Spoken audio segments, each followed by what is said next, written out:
तो hello friends, स्वागत है आप सभी का मेरे यूट्यूब चैनल मैथ मास्टर अभिनव। तो फ्रेंड्स, आज का टॉपिक हमारा क्लास 10th का चैप्टर नंबर 1 रियल नंबर्स का पार्ट 1, जिसका आपको बेसब्री से इंतजार था, वो घड़ी आ चुकी है। तो फ्रेंड्स, आज हम डिस्कस करने वाले हैं क्लास 10th का चैप्टर नंबर 1 रियल नंबर्स। ठीक है, तो आज इसकी शुरुआत हम करेंगे क्लास 10th की। तो फ्रेंड्स, उससे पहले स्टार्टिंग करने से पहले मैं आपसे कुछ बात करना चाहता हूँ। जैसे फ्रेंड्स, आपको पता है कि क्लास 10th के लिए एनसीईआरटी कुछ मतलब टीचर्स बोलते हैं कि एनसीईआरटी सफिशिएंट है, लेकिन मैं इस बात से सहमत नहीं हूँ कि क्लास 10th के लिए एनसीईआरटी सफिशिएंट नहीं है। आपको एनसीईआरटी के अलावा कुछ रेफरेंस बुक फॉलो करनी होगी। अब वो रेफरेंस बुक आपकी कोई सी भी हो सकती है, आर डी शर्मा हो सकती है या आर एस अग्रवाल हो सकती है। ये दो बुक जो हैं, इनको माना जाता है कि मतलब एक बेस्ट बुक हैं। इनको बेस्ट बुक के अंदर कंसीडर किया जाता है, माना जाता है कि हाँ यार, क्लास 10th के लिए मैथ्स के लिए ये बेस्ट बुक है। ठीक है, मैथ्स की बात कर रहा हूँ मैं, मैथ्स के लिए बेस्ट बुक है। ठीक है, R D Sharma, R S Agarwal. लेकिन दोनों नहीं, आपको दोनों नहीं लेना। अगर आप लेना भी चाहते हैं तो कोई एक ही लीजिएगा। आप एक ही से क्वेश्चन प्रैक्टिस कीजिएगा। या तो आप आर डी शर्मा लो या तो आप आर एस अग्रवाल लो, दोनों एक साथ नहीं लेना। ठीक है, या दोनों प्रैक्टिस मत करना, कोई एक ही बुक को फॉलो करना। ठीक है, अगर आप फॉलो करते तो ठीक है, नहीं तो मैं यहाँ पे कुछ क्वेश्चन उनके भी लाऊंगा, आर डी शर्मा या आर एस के उठा के यहाँ पे क्वेश्चन लाऊंगा। ठीक है, और कुछ ऐसे भी क्वेश्चन लाऊंगा जो बोर्ड एग्जाम में पूछे गए हैं। मैंने आपको वादा किया था कि मैं लाऊंगा जरूर। ठीक है, बोर्ड टर्म 2015 में कौन सा क्वेश्चन पूछा गया है, सीबीएसई ने 2011 में कौन सा क्वेश्चन पूछा गया है, हर एक क्वेश्चन मैं यहाँ पे लाऊंगा। हर एक तो नहीं, लेकिन कुछ क्वेश्चन वहाँ से ज़रूर लाऊंगा। ठीक है, तो चलिए अब इस वीडियो को स्टार्ट करते हैं। लेकिन एक और चीज़ मैं आपको बताना चाहता हूँ, सुनिएगा ध्यान से, कि सीबीएसई पॉइंट ऑफ व्यू से ही हम स्टडी करने वाले हैं। जो चीज़ें सीबीएसई से डिलीटेड हैं इस साल, यानी 2023-24 में जो भी चीज़ें हैं जो डिलीट हैं सीबीएसई पॉइंट ऑफ व्यू से, वो हम नहीं कर पाएंगे। जो भी सीबीएसई में आने वाला है, सीबीएसई के बुक में है, वही हम पढ़ेंगे। रेशनलाइज पार्ट हम नहीं करने वाले। तो रेशनलाइज पार्ट आप किसी और से देख लीजिएगा, उसके लिए मैं माफ़ी चाहता हूँ। लेकिन आपको इतना ज़रूर मैं पक्का कर दूंगा, आपका कॉन्सेप्ट इतना पक्का कर दूंगा कि मोटा मोटा आपको उस चैप्टर का हर एक चीज़, हर एक क्वेश्चन बनने लगेगा। ठीक है, तो चलिए इस वीडियो को स्टार्ट करते हैं। तो फ्रेंड्स, चलिए अब स्टार्ट करते हैं इस वीडियो को। फ्रेंड्स, आपको इस चैप्टर को स्टार्ट करने से पहले कुछ चीज़ें पता होनी चाहिए। ठीक है, पहला जो है आपको बुक में दिया गया फंडामेंटल थियरम ऑफ अरिथमेटिक, जो कि थियरम नंबर 1 है हमारा। ठीक है, इस चैप्टर का। लेकिन वो थियरम समझने से पहले, जो कि हमारा फंडामेंटल थियरम ऑफ अरिथमेटिक है, वो समझने से पहले आपको कुछ चीज़ों की नॉलेज होनी बहुत ही ज़्यादा ज़रूरी है। जैसे सबसे पहली चीज़ क्या है कि कंपोजिट नंबर क्या होता है। कंपोजिट नंबर, ठीक है, कंपोजिट नंबर क्या है। कंपोजिट नंबर देखिएगा ध्यान से। ठीक है, जैसे मैंने लिया 12, ठीक है, फॉर एग्जांपल मैंने लिया 12। अब ये 12 लिया, तो अब देखो 12 के कौन कौन से फैक्टर हैं। पहले आप मुझे ये बताओ कि 12 के कौन कौन से फैक्टर है। सर फैक्टर मतलब क्या, ऐसे नंबर जो 12 को डिवाइड कर दे। ठीक है, फैक्टर मतलब क्या, ऐसे नंबर जो इस 12 को डिवाइड कर दे। कौन कौन से हैं वो नंबर जो 12 को डिवाइड कर दे, जो 12 को निपटा दे, ऐसे नंबर। ठीक है, तो कौन से हैं वो नंबर, जैसे 1 12 को डिवाइड कर सकता है। 2 एक फैक्टर है 12 का, क्योंकि 2 12 को डिवाइड करेगा। ठीक है, 2 से 12 डिवाइड हो जाता है, पूरा निपट जाता है। 2 6 12 होता है। ठीक है, 3 के टेबल में भी 12 आता है, 4 के टेबल में भी आता है, 6 के टेबल में भी आता है, और 12 खुद के टेबल में भी आता है। तो फैक्टर क्या हो गया, 1 2 3 4 6 12। ये 12 के फैक्टर्स है। ये टोटल 6 जो हैं वो 12 के फैक्टर्स है। यानी ऐसे नंबर, फैक्टर्स यानी क्या, मैं वापस रिपीट करता हूं, ऐसे नंबर जो 12 को डिवाइड कर दे। जैसे 12 को 1 डिवाइड कर सकता है, 12 को 2 डिवाइड कर सकता है, 12 को 3 डिवाइड कर सकता है, 12 को 4 डिवाइड कर सकता है, लेकिन 12 को 5 डिवाइड कर सकता है क्या, नहीं कर सकता। तो 12 का फैक्टर नहीं होगा। कौन नहीं होगा, 5 नहीं होगा। जो उसको डिवाइड ना कर पाए वो उसका फैक्टर नहीं होगा, जो उसको डिवाइड कर दे वो उसका फैक्टर होगा। जैसे 6 12 को डिवाइड कर देता है तो फैक्टर है 6, 12 को डिवाइड कर देता है तो 12 भी एक क्या है, फैक्टर है। ठीक है, 12 का फैक्टर है। अब ये 6 हमारे टोटल फैक्टर हैं किसके, 12 के। अब देखिए, ये तो मैंने एक एग्जांपल लिया था। ठीक है, अब समझते हैं कॉम्पोजिट नंबर क्या। कॉम्पोजिट नंबर क्या होता है कि ऐसे नंबर, द नंबर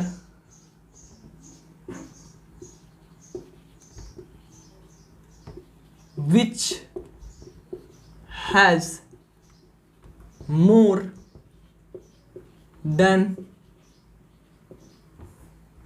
2 factors। ठीक है,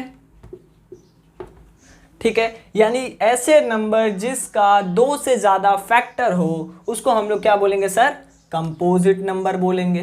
क्या बोलेंगे, कंपोजिट नंबर बोलेंगे, जिसका 2 से ज्यादा फैक्टर हो। अब देखिए यहाँ पर 12 है, 12 के कितने फैक्टर्स हैं, 1 2 3 4 5 6, टोटल 6 फैक्टर्स हैं, है ना, टोटल 6 फैक्टर हैं, यानी 2 से ज्यादा फैक्टर हैं। अब जिस भी नंबर के 2 से ज्यादा फैक्टर्स हो उन्हें हम क्या कहेंगे, कंपोजिट नंबर कहेंगे, यानी 12 भी हमारा क्या है, एक कंपोजिट नंबर है। ठीक है, अब दूसरा एक एग्जांपल लेते हैं, जैसे हमने लिया 4। ठीक है, हमने जैसे लिया 4। अब 4 देखो, 4 के क्या फैक्टर है, 4 के कौन कौन से फैक्टर है, एक तो 1 है, ठीक है, दूसरा है 2, क्योंकि 2 के टेबल में भी 4 आता है, 4 को 2 डिवाइड कर सकता है, ठीक है, और तीसरा फैक्टर है खुद 4 को डिवाइड कर सकता है। ठीक है, टोटल 3 फैक्टर से हमको बोला गया था कि कंपोजिट नंबर कौन से नंबर होते हैं, ऐसे नंबर जिनके 2 से ज्यादा, मोर देन मतलब ज्यादा, 2 से ज्यादा फैक्टर्स हो। यहाँ कितने फैक्टर हैं, 3 फैक्टर है, मतलब 2 से ज्यादा फैक्टर है, तो आपका 4 भी क्या होगा, एक कंपोजिट नंबर होगा। 4 क्या होगा, कंपोजिट नंबर होगा। मतलब आपको समझ में आ रहा है, ऐसे नंबर जिनके 2 से ज्यादा फैक्टर हों उन्हें हम कंपोजिट नंबर कहते हैं। ठीक है, ठीक है सर। अब दूसरी चीजें यहां समझना, ठीक है, इसके बाद का पार्ट दूसरी है प्राइम नंबर। प्राइम नंबर क्या होते हैं, कंपोजिट नंबर आपने समझ लिया, आप समझते हैं प्राइम नंबर क्या है। ठीक है, प्राइम नंबर यानी क्या, number, the number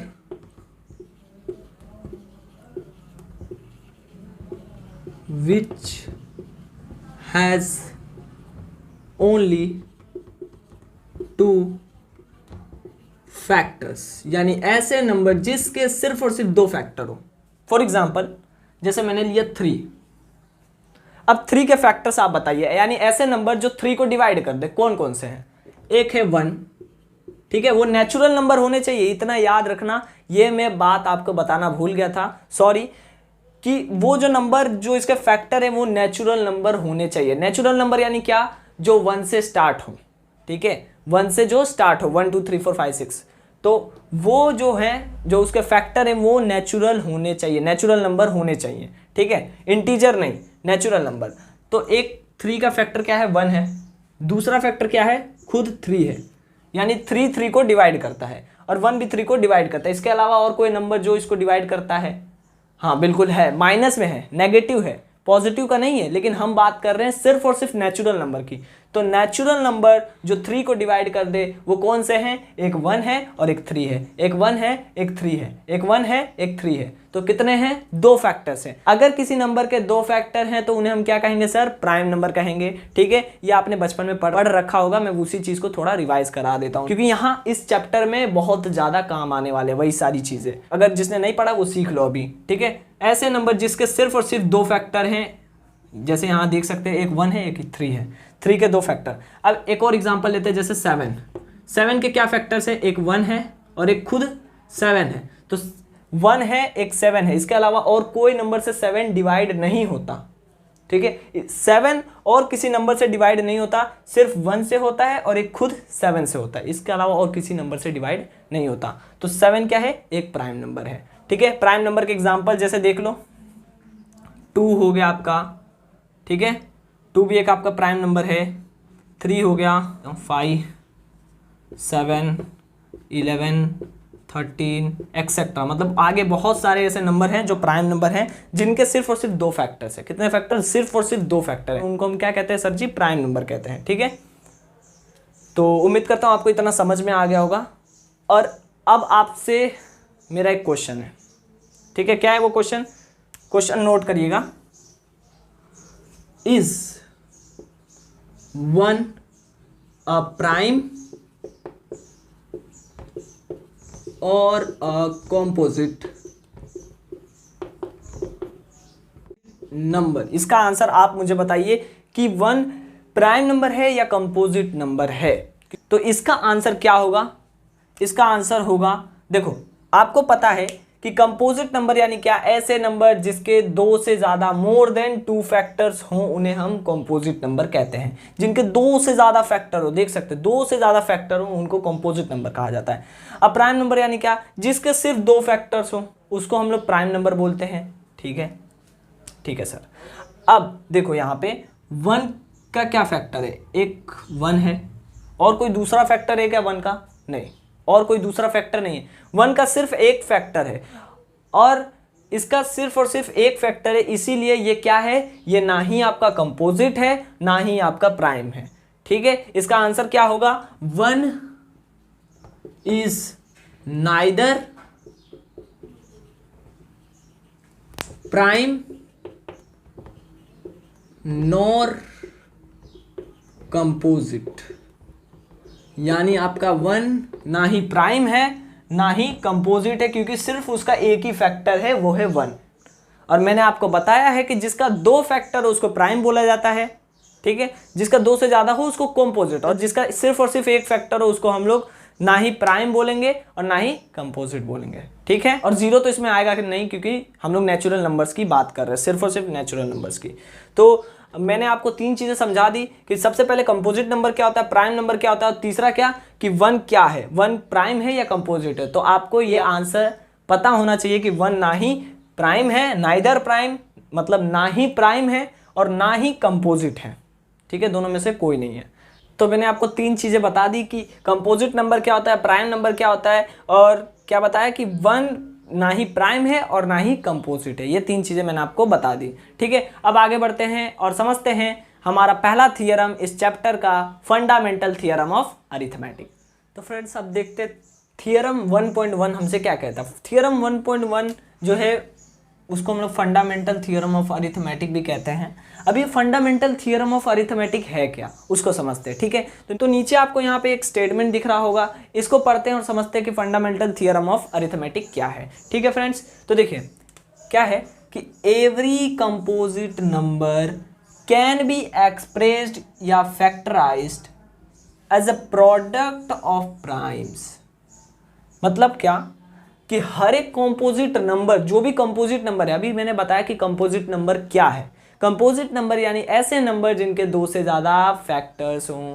composite number यानी ऐसे नंबर जिनके 2 से ज़्यादा फैक्टर्स हों। ठीक है, अभी भी थोड़ी देर पहले बताना, इसलिए मैंने बताया कि आपको यहाँ पर कोई दिक्कत ना हो, इसीलिए मैंने बताया कि कंपोजिट नंबर क्या होता है। तो देखिए हर एक composite number, every composite number मतलब हर composite number can be expressed, यानी आप उसे दर्शा सकते हो। एक्सप्रेस करना यानी दर्शा सकते हो, या फिर फैक्टराइज्ड कर सकते हो। फैक्टराइज करना मतलब समझते हैं ना, उसके फैक्टर निकालना। ठीक है, कंपोजिट नंबर जो भी हैं उनके फैक्टराइज करो, उनको फैक्टराइज करो।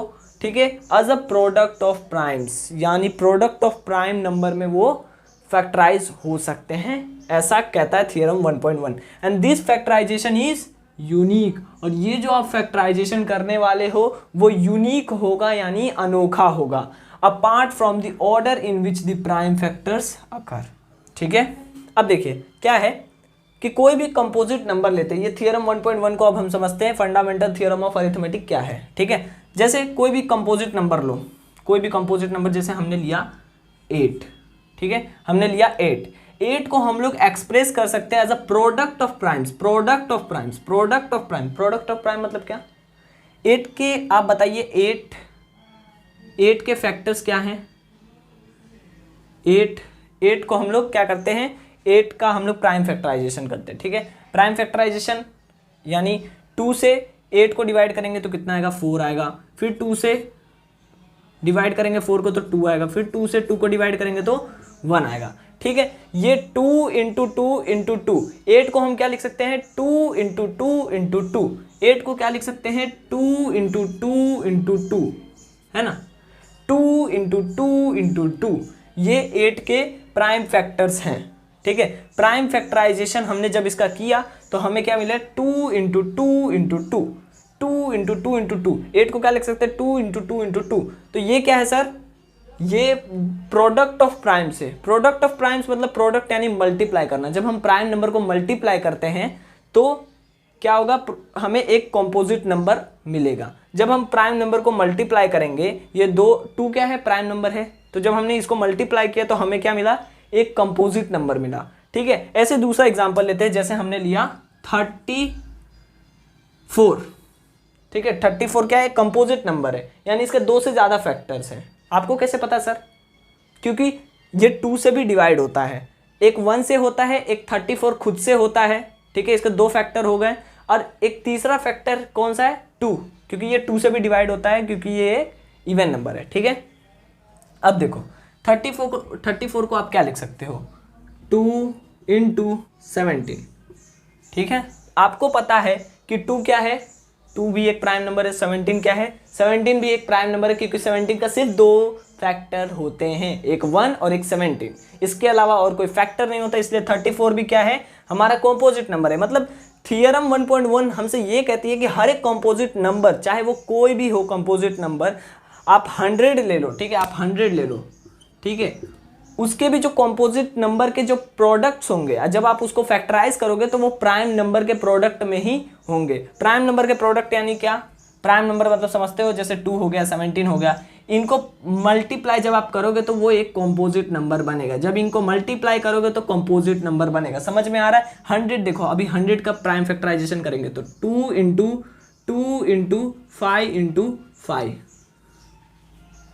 ठीक है, अब 2 × 2 × 5 × 5 लिखा है, आप इसको क्या लिख सकते हो, जब 2 × 2 हो, 2 × 2 मतलब क्या कि 2 की पावर 2, जब कभी भी ऐसा लिखा हो 2 × 2 तो मतलब 2 की पावर 2, 5 × 5 यानी 5 कितनी बार है, 2 बार है, तो 5 की पावर 2, 5 का स्क्वायर।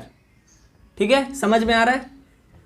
क्या है, 2 × 2 यानी 2 का स्क्वायर, 2 की पावर 2 × 5 × 5, 5 × 5 यानी 5 कितनी बार है, 2 बार है, तो 5 का स्क्वायर, 5 की पावर 2। ठीक है, तो 100 को हम लोग क्या लिख सकते हैं, 2 का स्क्वायर × 5 का स्क्वायर। ठीक है, 2 स्क्वायर × 5 स्क्वायर। अब देखो, आप यहाँ देख सकते हो कि 2 भी क्या है, एक प्राइम नंबर है, 5 भी क्या है, प्राइम नंबर है। यानी जब प्राइम नंबर का प्रोडक्ट करोगे, यानी जब उसको मल्टीप्लाई करोगे तो हमेशा एक कंपोजिट नंबर मिलेगा। और ये जो फैक्टराइजेशन है आपका, आगे क्या बोले, ये जो फैक्टराइजेशन है वो यूनिक है। यूनिक है मतलब अनोखा है, यानी ये जो फैक्टराइजेशन है वो किसी और नंबर का नहीं होगा, सिर्फ 100 का ही होगा। 2 × 17 100 का नहीं होगा, 2 × 17 किसका होगा, 2 × 17 सिर्फ और सिर्फ 34 का होगा। यूनिक का मतलब अनोखा, अनोखा है, मतलब 2 × 2 × 2 ये सिर्फ और सिर्फ 8 का ही प्राइम फैक्टर होगा। ठीक है, यही 8 का प्राइम फैक्टराइजेशन 2 × 2 × 2 सिर्फ 8 का ही होगा और किसी नंबर का नहीं होगा। ये सेम और किसी नंबर का नहीं होगा, ये सेम और किसी नंबर का नहीं होगा। मेरी बात क्लियर है? यहाँ तक आपको समझ में आया? ठीक है, मैं क्या कहना चाहता हूँ, जैसे यहाँ देखो 2 × 2 × 2 लिखा है, 2 × 2 इसको आप 2 की पावर 3 भी लिख सकते हो, कोई दिक्कत वाली बात नहीं है। ठीक है, जैसे आपने यहाँ 2 का स्क्वायर लिखा है, 5 का स्क्वायर लिखा है, वैसे यहाँ पे 2 की पावर 3 लिख देना। ठीक है, चलेगा। मेरी बात आपको समझ में आई? मैंने यहाँ तक आपको समझाया कि क्या है प्रोडक्ट ऑफ प्राइम में आप लिख सकते हो किसी भी कंपोजिट नंबर को। ये हमारी theorem 1.1 fundamental theorem of arithmetic कहती है। आप किसी भी कंपोजिट को प्रोडक्ट ऑफ प्राइम के तरीके से आप लिख सकते हो, आप उसको एक्सप्रेस कर सकते हो। ठीक है, और वो जो प्राइम फैक्टराइजेशन आपने जिस कंपोजिट नंबर का किया है वो यूनिक होगा, यानी वो अनोखा होगा, वो किसी और नंबर का प्राइम फैक्टराइजेशन नहीं हो सकता। ठीक है, तो चलिए अब आगे बढ़ते हैं और इसके ऊपर बेस्ड एक क्वेश्चन सॉल्व करते हैं। तो फ्रेंड्स ये देखिए, ये हमारा क्वेश्चन जो कि बोर्ड 2015 में पूछा गया क्वेश्चन है। ठीक है, और मेरे ख्याल से ये आपके टेक्स्ट बुक में एग्जाम्पल नंबर 1 जब आप देखोगे तो ये पहला क्वेश्चन ही होगा। एग्जाम्पल नंबर 1 जो है वो यही है क्वेश्चन। ठीक है, और ये सेम क्वेश्चन आपके बोर्ड 2015 में उठ के आया है, तो इसीलिए मैं बता रहा हूँ कि जो बोर्ड वाले क्वेश्चन है वो भी मैं कराऊंगा, टेंशन लेने वाली कोई बात नहीं है। ठीक है, तो सेम क्वेश्चन जो कि आपके टेक्स्ट बुक में है वो सीधा सीधा उठ के आ गया है कि check whether 4n can end with the digit 0 for any natural number n। Question क्या पूछा है, पहले तो ध्यान से पढ़ो। ठीक है, आराम से पढ़ो कि चेक करना है आपको कि ये जो 4n है, 4n, ठीक है, ये जो 4n है कैन एंड विथ डिजिट 0, क्या 4n किसी भी मतलब 4n आपका जीरो वाले डिजिट से एंड कर सकता है, यानी उसकी यूनिट डिजिट क्या जीरो हो सकती है। अगर हम n की जगह कोई नेचुरल नंबर ले तो 4n ही नेचुरल नंबर n, ठीक है। n की जगह नेचुरल नंबर यानी क्या 1 2 3 4, यानी 4 5 6 7 ऐसे आगे बढ़ते जाएगा, ठीक है।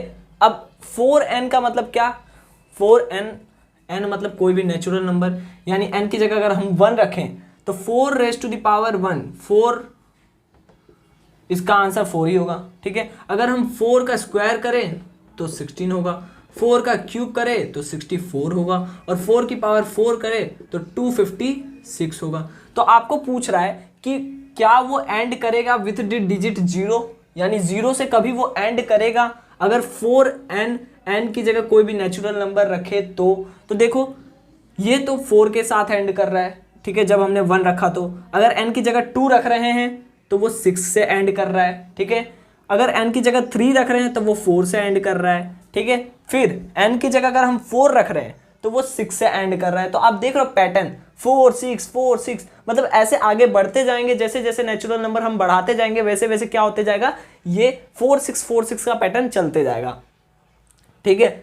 तो आपको पूछा गया था कि क्या ये 0 से एंड करेगा, कभी भी 0 से एंड करेगा अगर नेचुरल नंबर n, कोई भी नेचुरल नंबर n की जगह हम रखें तो क्या कभी वो 0 से एंड करेगा, तो इसका आंसर है नहीं करेगा, ठीक है। इसके पीछे आपको रीजन भी बताना है क्यों नहीं करेगा। देखो क्यों, क्योंकि जो हम 4n का अगर हम 4 का प्राइम फैक्टराइजेशन करने जाएं तो क्या होगा 2 into 2 raise to the power n, ठीक है। यानी आप इसको क्या लिख सकते हो, 2 का स्क्वायर भी लिख सकते हो 4n को, तो हम इसको ऐसे लिख देते हैं, ठीक है। 2 की पावर 2n, ठीक है। 4 को आप 2 का स्क्वायर लिख सकते हो और n आपको पहले से ही ऊपर दिया हुआ है, तो क्या हो जाएगा 2 raise to the power 2n, ये, ठीक है। 2 raise to the power 2n हो जाएगा, ठीक है। अब यहाँ पे देखो आप कि आपको देखने को मिल रहा है यहाँ पे प्राइम फैक्टराइजेशन जब आपने 4 का किया तो 2 इंटू 2 आया, क्या आया 2 इंटू 2 आया, इसीलिए ये कभी भी 0 से एंड नहीं करेगा। क्यों सर, आप ऐसा कैसे कह सकते कि 0 से एंड नहीं करेगा, क्योंकि कोई भी नंबर जब 0 से एंड हो, मेरी बातों को ध्यान से सुनना, ठीक है सर, कोई भी नंबर जो 0 से एंड हो उसका अगर आप प्राइम फैक्टराइजेशन करोगे ना उस नंबर का, तो उसके प्राइम फैक्टराइजेशन में आपको 2 and 5 ये मिलेगा ही मिलेगा। पॉइंट टू बी नोटेड, याद रख लो इस पॉइंट को कि कोई भी नंबर लो जिसका यूनिट डिजिट 0 हो, जैसे फॉर एग्जांपल तुमने लिया 130, ठीक है। 130 का चलो प्राइम फैक्टराइजेशन करो, तो 2 65 5 13 13 1, तो 130 का प्राइम फैक्टराइजेशन करने पे क्या आया 2 इंटू 5 इंटू 13, 2 इंटू 5 इंटू 13, तो यहां पर 130 का यूनिट डिजिट क्या है 0, ठीक है। कोई भी नंबर जब 0 से एंड करेगा, कोई भी नंबर जब 0 से एंड करेगा उसके प्राइम फैक्टराइजेशन में 2 इंटू 5 होना जरूरी है, दोनों होना जरूरी, कोई एक होगा तो काम नहीं चलेगा सर, ठीक है। दोनों हाथ से ताली बजती है, एक हाथ से ताली नहीं बजती, तो 2 और 5 दोनों होना जरूरी है। बोलो हाँ, बोला हाँ, ठीक है। 2 और 5 दोनों होना जरूरी है, कोई एक होगा तो काम नहीं चलेगा, ठीक है। यहां पर क्या है 2 इंटू 2 है, सिर्फ 2 है 5 नहीं है, तो क्या होगा ये कभी भी 0 से एंड नहीं करेगा, चाहे आप n की वैल्यू कोई भी रख लो। अब ऐसे ही क्वेश्चन आता है, यहां पर आपको क्या कर देगा 6 दे देगा, ठीक है। Check whether 6n can be end with digit 0 for any natural number n, ठीक है। आपको यहां पर 6 दे देगा, तो 6 का फैक्टराइजेशन करने जाओ तो 2 इंटू 3 होता है, क्या होता है सर जी 6 का फैक्टराइज करोगे तो 2 इंटू 3 होगा, ठीक है, उसकी पावर n होगी। लेकिन यहां पर ये भी 0 से एंड नहीं करेगा, क्यों नहीं करेगा सर, क्योंकि यहां पर 5 नहीं है सर, 2 है पर 5 नहीं है, 2 है पर 5 नहीं है, तो for any natural number n, for any natural number n it will never end with 0, because when we factorize it then it does not contain 2 and 5 as a factor, यानी 2 और 5 उसके फैक्टर्स नहीं होंगे। मोटा मोटा ये समझ लो, कोई भी नंबर लो उसके अगर 2 और 5 फैक्टर्स होंगे तो आप n की वैल्यू कोई भी रखोगे तो वो आपको क्या देंगे, वो 0 से एंड होंगे, ठीक है, वो 0 से एंड होंगे, लेकिन n की जगह कुछ भी रखो वो 0 से एंड नहीं होंगे। कब नहीं होंगे? जब आपका फैक्टर 2 और 5 नहीं होगा। जैसे यहाँ पर 2 और 5 नहीं है, 2 इंटू 2 है, यहाँ पर 2 इंटू 3 है, ठीक है। अगर मैं क्वेश्चन चेंज कर दूँ, यहाँ पर 6 लिख दूँ ना, 4 की जगह 6, क्वेश्चन चेंज हो जाएगा, तो उस टाइम पे क्या होगा, 2 इंटू 3 हो जाएगा। प्राइम फैक्टराइजेशन करोगे तो भी नहीं हो पाएगा। एन की वैल्यू कुछ भी रख लो, कुछ नहीं उखाड़ पाओगे, क्योंकि तुम्हारा 2 इंटू 5 आना चाहिए फैक्टर। सर जी समझ रहे हो? ठीक है, 2 इंटू 5 फैक्टर होने ही चाहिए। अगर हो गए तो ठीक है, नहीं हुए तो नहीं हो पाएगा। ठीक है, तो इसका आंसर कैसे लिखना है आपको, ये आंसर नहीं है, ठीक है, ये तो मैंने आपको बस समझाया। आंसर कैसे लिखना है वो बताता हूँ, ठीक है। तो फ्रेंड्स, अगर आपको बोर्ड एग्जाम में इसका सॉल्यूशन लिखना है तो आप कुछ इस तरीके से आप सॉल्यूशन इसका लिख सकते हो। हालांकि आप खुद से भी बना सकते हो उसका सॉल्यूशन, ठीक है, आप खुद से लिख सकते हो, क्योंकि मैंने आपको कॉन्सेप्ट बता दिया, आपको समझा दिया कि क्यों हम लोग 4n की जगह कोई भी नंबर रखे तो 0 से एंड नहीं करेगा, उसका कारण मैंने आपको बता दिया। तो आप खुद से भी लिख सकते हैं, आपके ये टेक्स्ट बुक में लिखा है इसलिए मैंने इसको लिख दिया। देखिए क्या इसका सॉल्यूशन, कि if the number 4n for any n were to end with digit 0 then it would be divisible by 5। ये जो मैंने ब्लैक मार्कर से हाईलाइट किया उसको ध्यान देना, ठीक है, कि कोई भी नंबर 4n है, ठीक है, अगर आप चाहते हो कि वो डिजिट 0 के साथ एंड करे, किसके साथ, डिजिट 0 के साथ, तो वो हमेशा आपका 5 से डिवाइड होना चाहिए, 2 और 5 से डिवाइड होना चाहिए। मैंने आपको बताया था कि वो कोई भी नंबर है उसका प्राइम फैक्टराइजेशन करो तो 2 और 5 आना चाहिए, ठीक है। ठीक है सर, इस क्वेश्चन में आपको क्या लिखना है कि it would be divisible by 5, ठीक है। अब देखो क्यों 5 लिखना है, क्योंकि भैया ये आपको पता है कि 4 जो है जब आप उसका प्राइम फैक्टराइजेशन करो तो 2 आता है, इसलिए, ठीक है, लेकिन 5 नहीं आता, इसलिए वो 5 से भी डिवाइड होना चाहिए। That is the prime factorization of 4n। जब आप 4n का प्राइम फैक्टराइजेशन करने जाओ तो उसमें आपका प्राइम 5 आना चाहिए, ठीक है। मैंने अभी बोला कि उसमें 5 भी आना चाहिए, 2 भी आना चाहिए, ठीक है, दोनों चीजें आनी चाहिए। दिस इज नॉट पॉसिबल, ये पॉसिबल नहीं है, गौर कीजिएगा, ये पॉसिबल नहीं है, क्योंकि because 4 raise to the power n is equal to 2 raise to the power 2n होता है, कि जब आप 4 को प्राइम फैक्टराइज करोगे तो उसके प्राइम फैक्टराइजेशन में सिर्फ और सिर्फ ओनली प्राइम, एक ही प्राइम आता है, कौन, वो है आपका 2, सिर्फ एक प्राइम आता है, वो है 2। जब आप 4n का प्राइम फैक्टराइजेशन करने जाओ तो सिर्फ और सिर्फ आपको 2 मिलेगा और कुछ नहीं मिलेगा। इसीलिए so there is no natural number n for which 4n ends with the digit 0। इसीलिए 4n की जगह, n की जगह कुछ भी रख लो, कोई नेचुरल नंबर रख लो, उसको कुछ भी फर्क नहीं पड़ेगा। क्यों नहीं पड़ेगा? क्योंकि उसके प्राइम फैक्टराइजेशन में जो चाहिए वो है ही नहीं सर, 2 और 5 चाहिए, वो है ही नहीं, सिर्फ 2 है। मैंने क्या बोला, दोनों साथ में होने चाहिए, एक हाथ से ताली नहीं बजती, ताली बजाने के लिए दोनों हाथ चाहिए होते हैं। इसीलिए अगर आप चाहते हैं कि किसी भी नंबर को 0 से एंड कराना तो उसके प्राइम फैक्टराइजेशन में, ध्यान से सुनिएगा, 2 और 5 आने चाहिए, 2 और 5 उसके प्राइम फैक्टर होने चाहिए अगर आप चाहते हैं किसी नंबर को 0 से एंड कराना तो, ठीक है। ठीक है सर, तो ये था हमारा क्वेश्चन, बहुत ही बढ़िया क्वेश्चन था, बोर्ड एग्जाम में पूछा गया है 2015 में, याद रखना इसी टाइप के क्वेश्चन आते हैं, ठीक है। तो मैंने आपको समझा दिया ये वाला क्वेश्चन भी। चलिए अब हम आगे बढ़ते हैं और समझते हैं HCF एंड LCM। HCF मतलब हाईएस्ट कॉमन फैक्टर और LCM मतलब लीस्ट कॉमन मल्टीपल। तो चलिए वो भी समझते हैं। तो चलिए फ्रेंड्स, सब समझते हैं कि HCF क्या होता है और LCM क्या होता है। सबसे पहले समझेंगे कि HCF क्या है, ठीक है। HCF का फुल फॉर्म जानेंगे, HCF का फुल फॉर्म होता है highest common factor, highest common factor, ठीक है। वैसे तो ये 5वीं क्लास या 6ठी क्लास से स्टार्ट कर देते हैं HCF LCM वाला कॉन्सेप्ट, लेकिन अगर किसी को नहीं पता उसको मैं बता देता हूँ कि हाईएस्ट कॉमन फैक्टर होता है HCF का फुल फॉर्म, शायद आपको पता होगा, ठीक है। लेकिन क्या है इसका मेन मतलब वो समझो, ठीक है। कैसे निकालते हैं देखो, जैसे फ्रेंड्स हमें बोला 8 और 12 का HCF निकालो। 8 और 12 का HCF कैसे निकालेंगे? सबसे पहले देखो 8 के फैक्टर क्या है, हमें हाईएस्ट कॉमन फैक्टर निकालना। कॉमन फैक्टर, सबसे पहले फैक्टर देखेंगे, फैक्टर क्या क्या है, ठीक है। 8 और 12 के फैक्टर्स क्या क्या है, ठीक है फ्रेंड्स। अब देखो 8 के फैक्टर क्या है, एक फैक्टर होता है 1, एक फैक्टर होता है 2, एक फैक्टर होता है 4, एक फैक्टर होता है खुद 8, ठीक है। यानी ये टोटल 4 फैक्टर्स होते हैं। अब 12 का फैक्टर निकालो, 12 के क्या क्या फैक्टर होते हैं भैया? 12 का एक फैक्टर होता है 1, 12 का एक फैक्टर होता है 2, 12 का एक फैक्टर होता है 3, 12 का एक फैक्टर होता है 4, 12 का एक फैक्टर होता है 6, 12 का एक फैक्टर होता है खुद 12, ठीक है। ये 12 के फैक्टर्स हैं। अब इसमें देखो, आपको बोला हाईएस्ट कॉमन फैक्टर, जिसमें से फैक्टर पता चल गए दोनों के, फैक्टर क्या है, कॉमन फैक्टर कौन कौन से हैं। अब ये दोनों को देखो, कॉमन फैक्टर कौन से हैं, फैक्टर पता चल गया, कॉमन फैक्टर देखो दोनों में ऐसा क्या है जो कॉमन है, यानी दोनों में सेम क्या क्या है। तो देखो यहाँ पर भी 1 है फैक्टर में, यहाँ पर भी 1 है, यहाँ पर भी 2 है, यहाँ पर भी 2 है, यहाँ पर 4 है, यहाँ पर 3 है, यहाँ पर 4 है, यहाँ पर 4 है। देखो दोनों में 4 भी कॉमन है।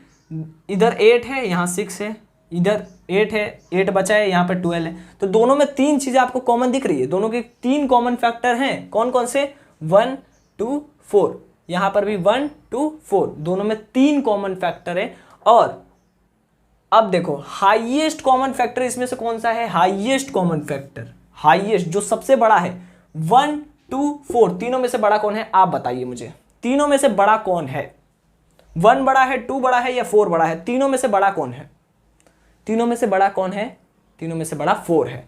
तो 4 हमारा HCF हो जाएगा, 4 हमारा HCF हो जाएगा।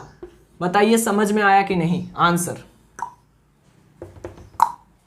4 हमारा HCF हो जाएगा। कितना इजी है यार, कॉन्सेप्ट देखा, मक्खन की तरह आपको समझा दिया। HCF क्या होता है, हाईएस्ट कॉमन फैक्टर, जिसमें से फैक्टर आपको पता है, 8 का फैक्टर निकालो, 12 का फैक्टर निकालो।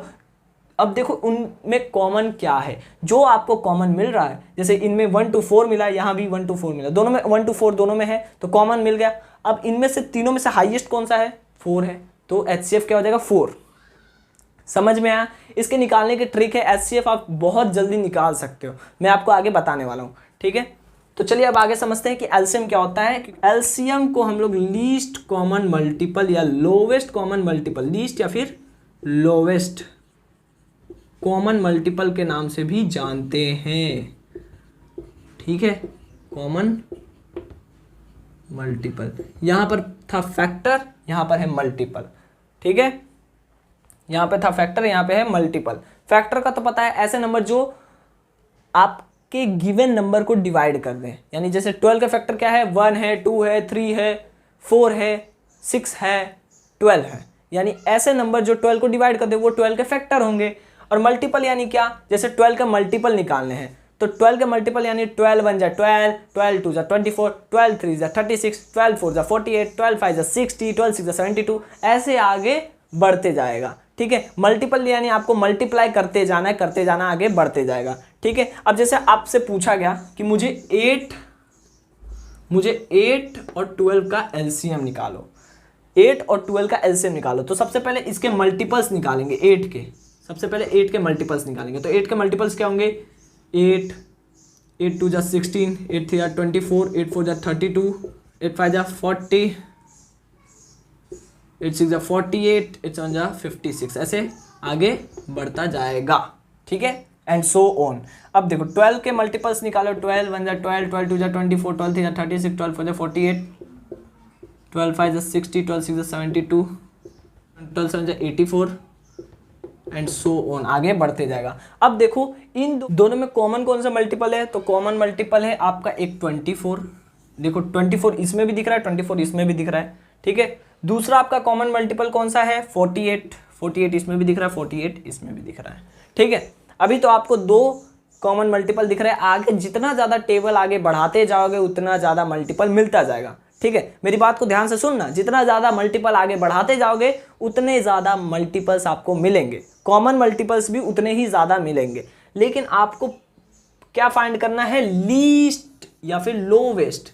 लीस्ट यानी सबसे छोटा, लीस्ट यानी सबसे छोटा कॉमन मल्टीपल। मेरी बात को ध्यान से सुनना, जो कॉमन मल्टीपल आपको मिले हैं, 2 मिले हैं, एक 24 मिला है और एक 48 मिला, दोनों में से सबसे छोटा कौन सा है आप मुझे बताओ। 24 छोटा है या फिर 48 छोटा है, तो आपका आंसर होगा सर 24 छोटा है, तो एलसीएम हमारा वही होगा।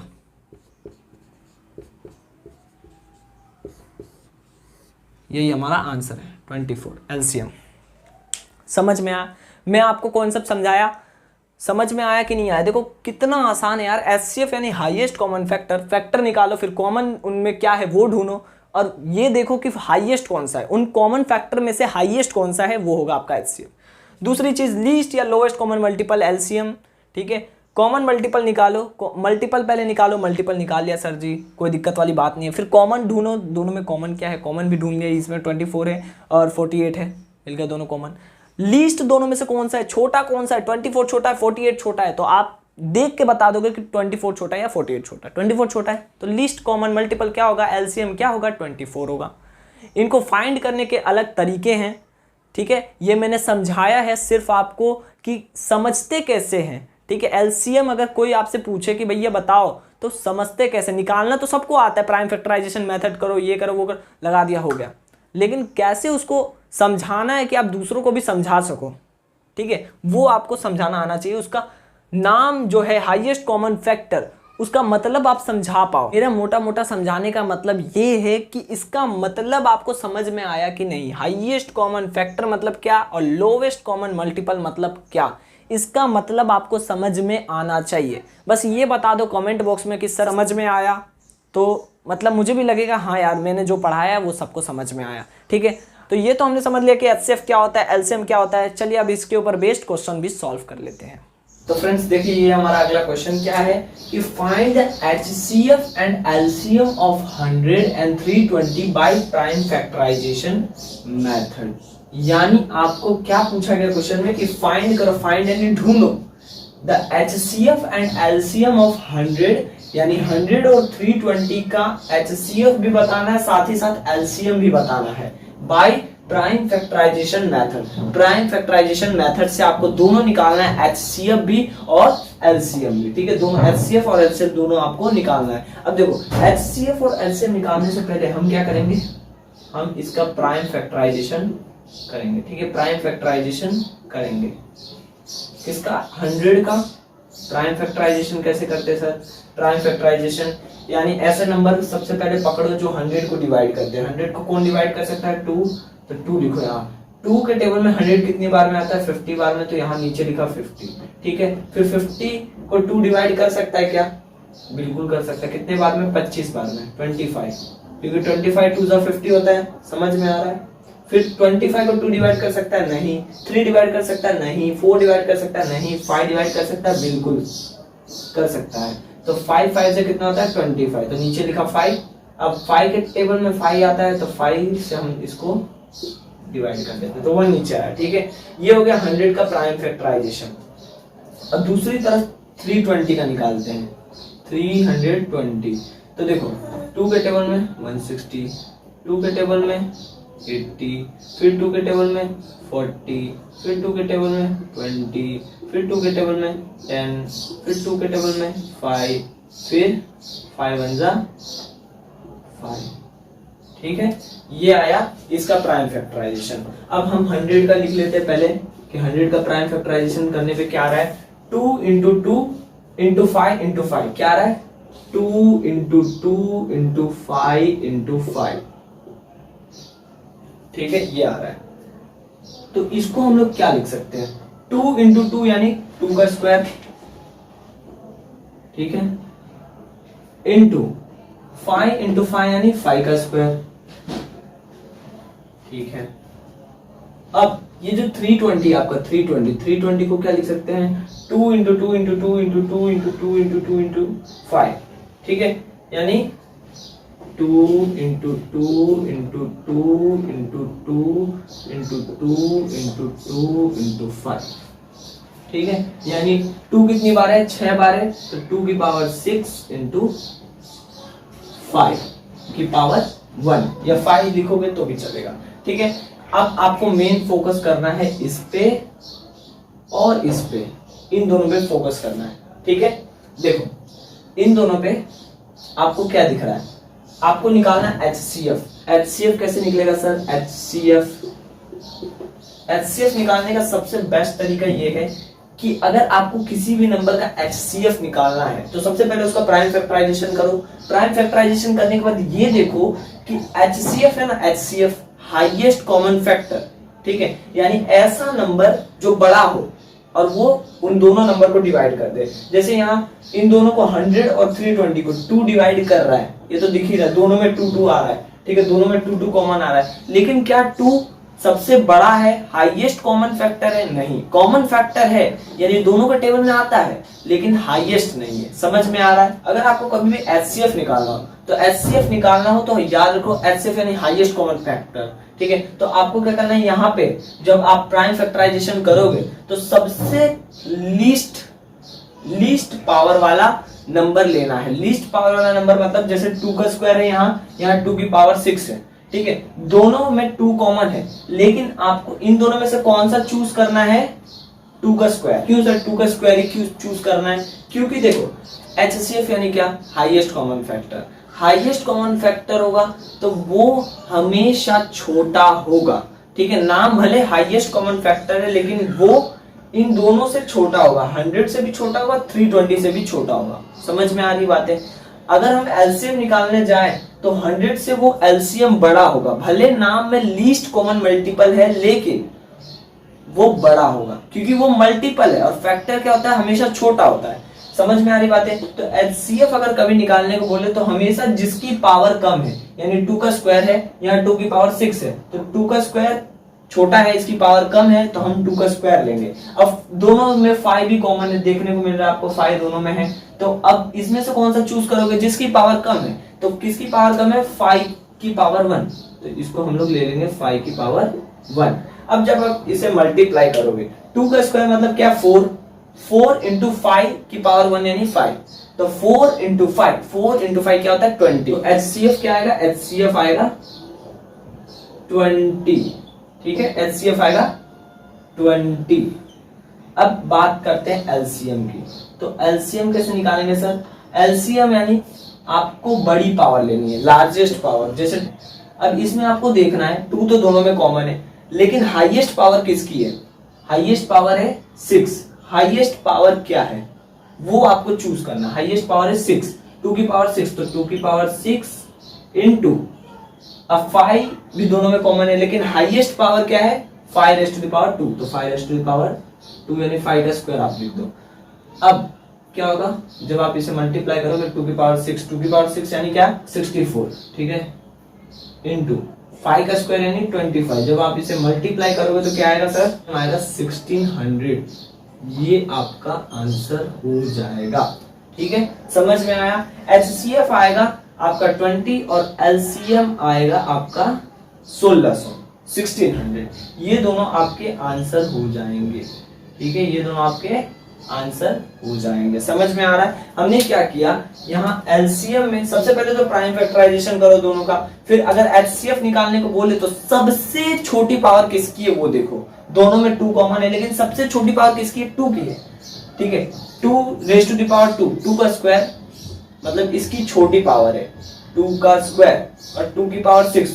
दोनों में आप बताओ कि 2 बड़ा है कि 6 बड़ा है, 6 बड़ा है, 2 छोटा है, तो जो छोटा है उसी को आपको पकड़ना है एचसीएफ में। इतना याद रख लो, एचसीएफ में उसको पकड़ा, 2 का स्क्वायर लिखा, फिर 5 रेज़ टू द पावर 2 और 5 रेज़ टू द पावर 1, इसमें से छोटा कौन है, 5 रेज़ टू द पावर 1, तो इसको पकड़ा, यहाँ लिख दिया, ठीक है। 2 का स्क्वायर यानी 4 इंटू 5, 4 5 20, एचसीएफ आ गया 20। एलसीएम में क्या करते हैं, एलसीएम में जिसकी पावर ज्यादा उसको लेते हैं।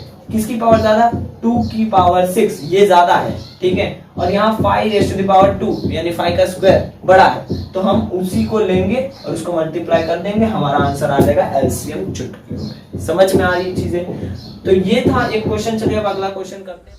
तो देखिए फ्रेंड्स, ये हमारा दूसरा क्वेश्चन। मैं चाहता हूं कि आप इस क्वेश्चन को एक बार ट्राई जरूर कीजिए। क्या है क्वेश्चन, देखिए, find the HCF of 14, 26, 28 by applying prime factorization method. यानी आपको क्या फाइंड करना है, एचसीएफ फाइंड करना है ऑफ 14, 26, 28, यानी इन तीनों का आपको क्या फाइंड करना है, एचसीएफ फाइंड करना है by applying prime factorization method, यानी प्राइम फैक्टराइजेशन मेथड का यूज करके आपको इसका सिर्फ और सिर्फ एचसीएफ निकालना है, एलसीएम नहीं निकालना। क्वेश्चन ध्यान से पढ़ो, एचसीएफ निकालना है, ठीक है। एचसीएफ निकालेंगे प्राइम फैक्टराइजेशन मेथड यूज करके। 3 नंबर दिए हैं, पहला 14, दूसरा है 26, तीसरा है 28। अब तीनों का हम क्या करेंगे, प्राइम फैक्टराइजेशन करेंगे। 14 का कर लेते हैं तो क्या आएगा, 2 इंटू 7, ठीक है। 26 का करेंगे तो क्या आएगा, 2 इंटू 13, ठीक है। और 28 का करेंगे तो क्या आएगा, 2 × 2 × 7 आएगा। ठीक है, ठीक है, देखो यहाँ लिख लेते हैं। 14 का करेंगे तो क्या आएगा 2 × 7। 26 का करेंगे तो क्या आएगा 2 × 13। 26 का करेंगे तो 2 × 13 और 28 का करेंगे तो 2 × 2 × 7। ठीक है, 2 × 2 × 7 लिखने के बजाय मैं ऐसा लिख सकता हूँ 2 का स्क्वायर × 7, बिल्कुल लिख सकता हूँ। ठीक है, अब देखो यहाँ मैं लिख देता हूँ 2⁻1, यहाँ 2⁻1। ठीक है, अब देखो आपको निकालना है HCF। HCF निकालने की ट्रिक मैंने आपको बताई थी। कभी भी HCF निकालना हो तो उनमें देखो कि सबसे लीस्ट पावर कौन सी है। लीस्ट पावर किसकी है। जैसे यहाँ 2 आपको कॉमन दिख रहा है, इसमें से लीस्ट पावर क्या है 2 की। 2 की सबसे छोटी पावर क्या है वही पकड़ो। 2 की सबसे छोटी पावर है 1। 2 तो आप क्या लिखो 2⁻1। ठीक है, समझ में आ रहा है। इनटू अब इसमें आपको 7 दिख रहा है, इसमें 7 दिख रहा है, पर इसमें 7 नहीं दिख रहा है तो आप क्या करो इधर 7⁻0 लिख दो। ये है 7⁻1, ये है 7⁻1, इधर लिख दो 7⁻0। ठीक है, मैं इसको ब्लैक मार्कर से लिख देता हूँ 7⁻0। ठीक है, अब यहाँ 13⁻1 है और यहाँ कुछ भी नहीं है, यहाँ कुछ भी नहीं है तो यहाँ मैं 13⁻0 लिख देता हूँ। यहाँ पर भी कुछ भी नहीं है तो 13⁻0 लिख देता हूँ। ठीक है, समझ में आ रहा है। अब ये तीनों में कॉमन क्या दिख रहा है आपको 7 दिख रहा है। 7 तीनों में है तो 7 की सबसे छोटी पावर कौन सी है 7⁻0। तो ये इसका HCF में काउंट होगा। HCF में क्या काउंट होगा 7⁻0 इंटू 13 भी आपको कॉमन दिख रहा है। 13 की छोटी पावर कौन सी है 0, वही उठा दो, वही उठाओ और यहाँ पटको। ठीक है, 13⁻0। अब देखो 2⁻1 है, 2⁻1 यानी 2। ठीक है, 7⁻0 अगर कोई भी नंबर हो उसकी पावर 0 हो, याद रखना, कान खोल के सुनो। ठीक है, कोई भी नंबर उसकी पावर अगर 0 हो तो उसका आंसर हमेशा 1 आता है। तो अगर 7⁻0 है तो भी 1, 2⁻0 है तो भी 1, 3⁻0 है तो भी 1, आंसर हमेशा 1 रहेगा अगर पावर 0 है तो यहाँ क्या होगा 7⁻0 है तो 1 इंटू 13⁻0। अभी मैंने बताया कोई भी नंबर अगर उसकी पावर 0 हो तो आंसर क्या आएगा 1 आएगा। समझ में आ रहा है। ठीक है, तो 2 × 1 × 1 यानी HCF क्या आ जाएगा आपका HCF आ जाएगा 2। ये होगा आंसर। समझ में आया। बहुत ही इजी ये क्वेश्चन था, उतना ही इजी इसका सॉल्यूशन था। ठीक है, उम्मीद करता हूँ आपको ये वाला क्वेश्चन भी समझ में आ गया होगा। तो दोस्तों ये था हमारा पहला वीडियो। उम्मीद करता हूँ आपको अच्छे से समझ में भी आया होगा आज का जितना भी कॉन्सेप्ट मैंने आपको पढ़ाया है। ठीक है, और फ्रेंड्स अब अगले पार्ट में यानी इसके पार्ट नंबर 2 में हम लोग HCF एंड LCM के ऊपर बेस्ड और भी क्वेश्चन करेंगे और हमारा लेक्चर कंटिन्यू करेंगे। ठीक है, ये था पार्ट नंबर 1। तो उम्मीद करता हूँ ये वाला आपको समझ में भी आया होगा। मेरे ख्याल से 30 मिनट से ज़्यादा यानी आधे घंटे से ज़्यादा आप लोग इस वीडियो को देखते आ रहे हो तो आपको हैट्स ऑफ यानी सल्यूट है यार। इतने देर तक देखना एक एजुकेशन वाले वीडियो को, ये बहुत बड़ी बात होती है। एक पढ़ाई वाले वीडियो को इतनी देर तक देखना ये मतलब अपने आप में ही बहुत बड़ी बात है। तो मैं आप सभी को सल्यूट करता हूँ यार दिल से, क्योंकि आपने इतने देर तक रुक के मेरी ये वीडियो देखी है। फ्रेंड्स उसके लिए थैंक्स फॉर वॉचिंग। और अगर आपको ये वीडियो अच्छी लगी हो तो प्लीज़ वीडियो को लाइक कर दीजिए, चैनल को सब्सक्राइब कर दीजिए, बेल आइकन को दबाना ना भूलें और साथ ही साथ इस वीडियो को ज़्यादा से ज़्यादा शेयर करें। और आपने हमें इतना कीमती वक्त दिया इसके लिए आपका बहुत बहुत धन्यवाद। Thanks for watching.